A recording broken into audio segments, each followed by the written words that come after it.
Hi ನಮಸ್ಕಾರ, ನಾನು ಸುಜಯ್ ಹುಣಸೂರ್. ಒಂದು ವೇಳೆ 1ರಿಂದ 10ನೇ ತರಗತಿಯವರೆಗೆ ಓದುವ ಮಕ್ಕಳು ನಿಮ್ಮ ಮನೆಯಲ್ಲಿದ್ದಾರಾ? ಅದರ ಪೋಷಕರು ನೀವು ಆಗಿದ್ದೀರಾ? ಹಾಗಿದ್ರೆ ಈ ವಿಡಿಯೋನ ನೀವು ತಪ್ಪದೇ ನೋಡಲೇಬೇಕು.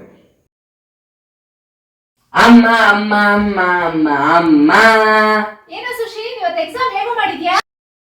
ಸಖತ್ತಾಗಿ ಮಾಡಿದೀನಿ, ತಗೋಮಮ್ಮ ಕ್ವಶನ್ ಪೇಪರ್ ಮೇಲೆ ಬರಿಬಾರ್ದು ಅಂತ ಹೇಳಿಲ್ವಾ ಸುಶೀಲ್? ಏನೋ ಮಾಡಿದ್ಯೋ ಸುಶೀಲ್ ನೀನು? ಕೂಡ ಲೆಕ್ಕ ಕಳೆದಿದೆಯಲ್ಲೋ, ಪ್ಲಸ್ ಅಂತ ಹಾಕಿದಾರೆ ಅಷ್ಟು ಗೊತ್ತಾಗಲ್ವೇನೋ? ಅಯ್ಯೋ ಗೊತ್ತಾಗ್ಲಿಲ್ಲ ನಮ್ಮಮ್ಮ. ಪ್ಲಸ್ ಅಂತ ಹಾಕಿದ್ರೆ ಕೂಡ್ಬೇಕು ಅಂತ ಗೊತ್ತಾಗಲ್ವೇನೋ ಸುಶೀಲ್? ಅಯ್ಯೋ ನಂಗೆ ಪ್ಲಸ್ ಮೈನಸ್ ಕನ್ಫ್ಯೂಸ್ ಆಗುತ್ತೆ. ಪ್ಲಸ್ ಅಂದ್ರೆ ಇದಾ ಇಲ್ಲ ಪ್ಲಸ್ ಅಂದ್ರೆ ಇದಾ, ಅದೇ ನಂಗೆ ಡೌಟ್ ಅಲ್ಲ, ಗಮನ ಇರಲ್ಲ ನಿನಗೆ, ಏಕಾಗ್ರತೆ ಇರಲ್ಲ, ಹೇಳ್ಕೊಡುವಾಗ ನಿಗಾ ಕೊಟ್ಟು ಕೇಳಿಸ್ಕೊಳಲ್ಲ, ಬೇರೆ ಏನೋ ಯೋಚನೆ ಮಾಡ್ಕೊಂಡು ಕೂತಿರ್ತೀಯ.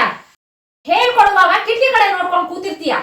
ಮೊದಲನೇದಾಗಿ ಕಲಿಬೇಕು ಅನ್ನೋ ಆಸಕ್ತಿನೇ ಇಲ್ಲ ನಿನ್ಗೆ, ಹೇಳ್ಕೊಟ್ಟಿದ್ದೆಲ್ಲ ವ್ಯರ್ಥ. ಇಲ್ಲ ಮಮ್ಮ, ನಂಗೆ ಆಸಕ್ತಿ ಇದೆ.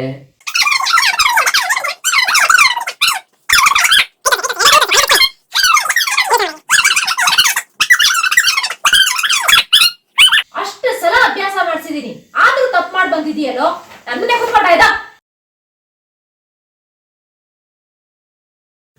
ಮಕ್ಕಳು ವಿದ್ಯಾಭ್ಯಾಸದಲ್ಲಿ, ಅವರ ಸ್ಕೂಲ್ ಲೈಫಲ್ಲಿ, ಅವರ ಆಟ ಪಾಠಗಳಲ್ಲಿ ಏನೇನು ಸಮಸ್ಯೆಗಳನ್ನು ಎದುರಿಸ್ತಿರ್ತಾರೆ ಅನ್ನೋದನ್ನು ಪ್ರತಿಯೊಬ್ಬ ಪೋಷಕ ಗಮನ ಇಟ್ಟು ನೋಡಿಕೊಳ್ಬೇಕಾಗಿರೋದು ಅವನ ಕರ್ತವ್ಯ.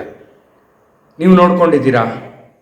ನಿಮ್ಮ ಮಕ್ಕಳು ಯಾವ ಮಾರ್ಕಲ್ಲಿದ್ದಾರೆ, ಯಾವ ಸ್ಟೇಜ್ನಲ್ಲಿದ್ದಾರೆ, ಏನೇನು ಸಮಸ್ಯೆಗಳನ್ನ ಎದುರಿಸ್ತಾ ಇದ್ದಾರೆ, ಅವರ ಶಕ್ತಿ ಏನು, ಅಶಕ್ತತೆ ಏನು, ಏನೇನು ಸಮಸ್ಯೆಗಳಿವೆ.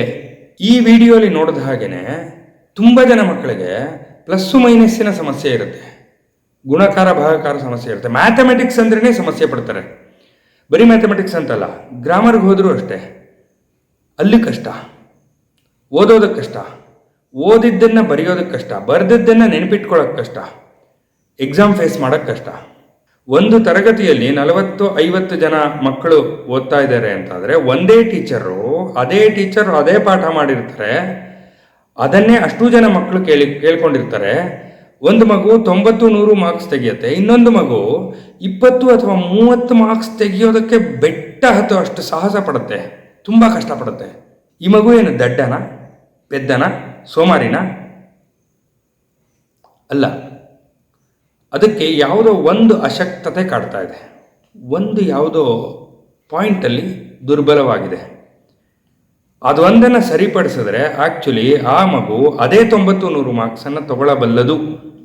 ಹಾಗಿದ್ರೆ ಆ ಅಶಕ್ತತೆ ಯಾವುದು, ಆ ಸಮಸ್ಯೆ ಪರ್ಟಿಕ್ಯುಲರ್ ಪಾಯಿಂಟ್ ಎಲ್ಲಿ ಮಿಸ್ ಹೊಡಿತಾ ಇದೆ ಮಗು, ಇದನ್ನು ಪೋಷಕರು ಗುರುತಿಸಬೇಕಾಗಿದೆ, ಟೀಚರ್ಸ್ ಗಮನಿಸಬೇಕಾಗಿದೆ.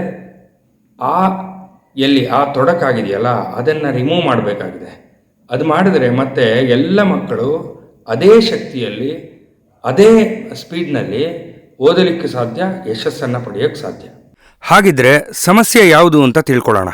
ಈ 20-30 ವರ್ಷಗಳಿಂದ ಜಗತ್ತಿನ ಎಲ್ಲ ದೇಶಗಳಲ್ಲಿ ಇದರ ಬಗ್ಗೆ ರಿಸರ್ಚ್ಗಳು ನಡೀತಾ ಇದೆ, ನಮ್ಮ ದೇಶದಲ್ಲೂ ನಡೀತಿದೆ. ಇದರ ಪ್ರಕಾರ